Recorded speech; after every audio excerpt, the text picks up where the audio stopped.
Pernah nggak sih waktu lagi dengerin musik, kita berhenti sejenak dan mikir, kok bisa ya alunan sasando yang menenangkan itu punya hubungan sama raungan gitar listrik di lagu rock? Nah, hari ini kita bakal bongkar rahasia di balik semua itu. Kita akan menyelami dunia alat musik buat nemuin sebuah bahasa universal yang nyambungin semua melodi di planet ini. Pertanyaannya kedengeran simpel ya, tapi jawabannya itu yang ngubah segalanya. Apa bedanya suara petir yang menggelegar sama alunan simfoni yang indah? Jawabannya ada di niat kita untuk mengatur suara. Dan semuanya itu dimulai dari sebuah ide sederhana. Nah, ini dia kuncinya. Sebuah instrumen. Jadi ini bukan sembarang benda yang bisa bunyi, tapi alat yang dibuat dengan tujuan khusus. Dari suling bambu zaman dulu sampai synthesizer super canggih sekarang, intinya sama. Mengubah ide di kepala kita jadi alunan nada yang bisa kita nikmatin. Dengan ribuan jenis alat musik di seluruh dunia, gimana caranya kita bisa ngertiin semuanya tanpa pusing? Gini, bayangin aja ada perpustakaan suara raksasa. Di dalamnya, setiap instrumen itu ibarat buku, dan buku-buku ini nggak ditaruh sembarangan. Semuanya diatur rapi di rak berdasarkan sifat dasarnya. Yuk kita lihat cara kerjanya. Oke, pada dasarnya ada dua cara utama buat nyortir buku di perpustakaan suara kita.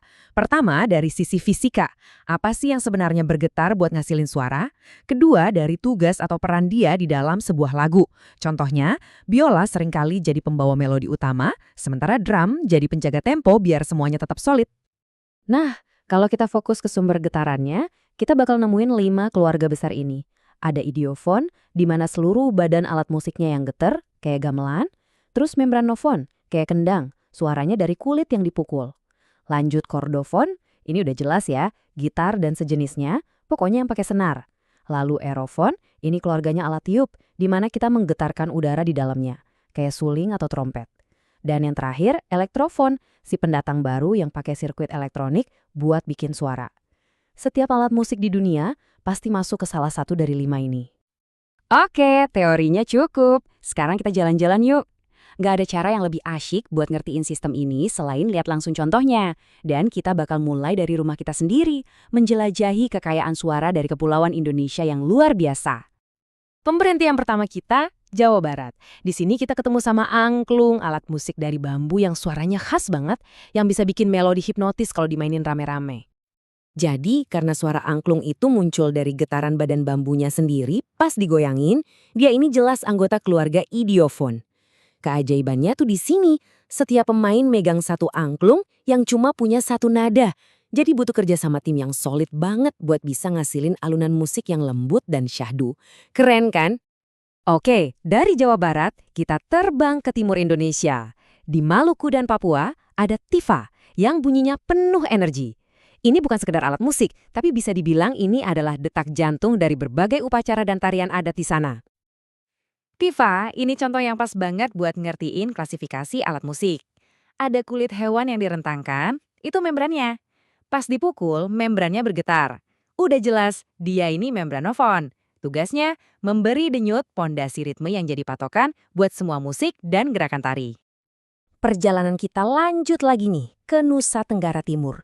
Kita mau ketemu sama alat musik yang tampilannya cantik banget dan suaranya itu loh kayak dari dunia lain. Namanya sasando. Udah jelas ya, karena ada senar yang dipetik, sasando ini masuk keluarga kordofon.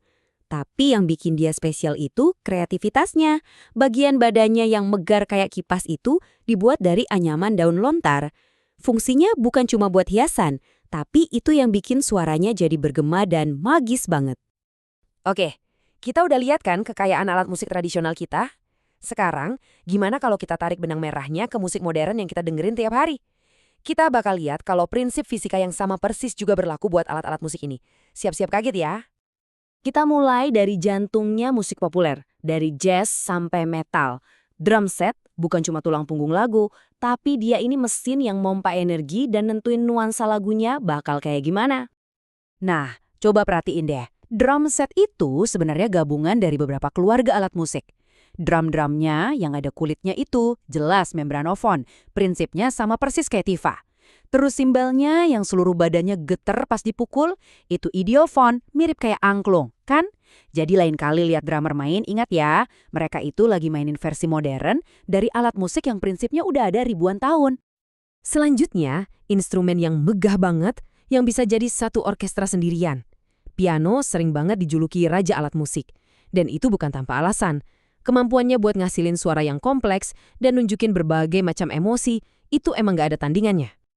Nah, ini dia nih momen ahanya. Siap ya? Walaupun kita mainin piano dengan cara menekan tuts, piano itu bukan alat musik perkusi. Loh kok bisa? Jadi gini, di dalam kotak kayunya yang besar itu, setiap tuts nyambung ke palu kecil yang tugasnya mukul senar. Yup, senar. Karena sumber suaranya dari getaran senar, secara teknis piano itu adalah sebuah kordofon, satu keluarga sama sasando. Jadi, setelah kita jalan-jalan dari Nusantara ke panggung modern, apa nih yang kita dapetin? Kita udah lihat angklung, tifa, dan sasando.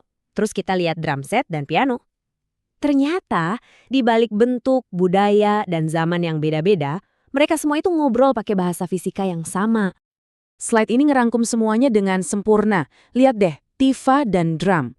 Keduanya membranofon, keduanya penjaga ritme. Mereka itu kayak sepupu musikal yang dipisahkan oleh lautan dan waktu.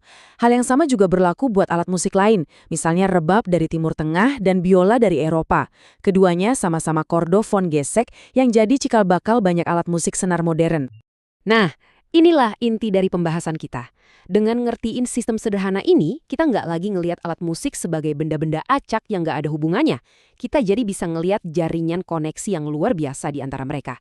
Inilah bahasa universal yang bikin kita bisa menghargai musik dari budaya manapun, karena kita ngerti fondasi yang sama di baliknya. Jadi, lain kali kalian dengerin lagu, coba deh dengerin lebih dalam lagi. Coba rasain tekstur suaranya, kira-kira alat musiknya masuk keluarga apa ya? Karena setiap instrumen itu bawa cerita tentang inovasi, budaya, dan fisika. Dan yang lebih penting lagi, kisah apa yang musik itu ceritakan buat kamu?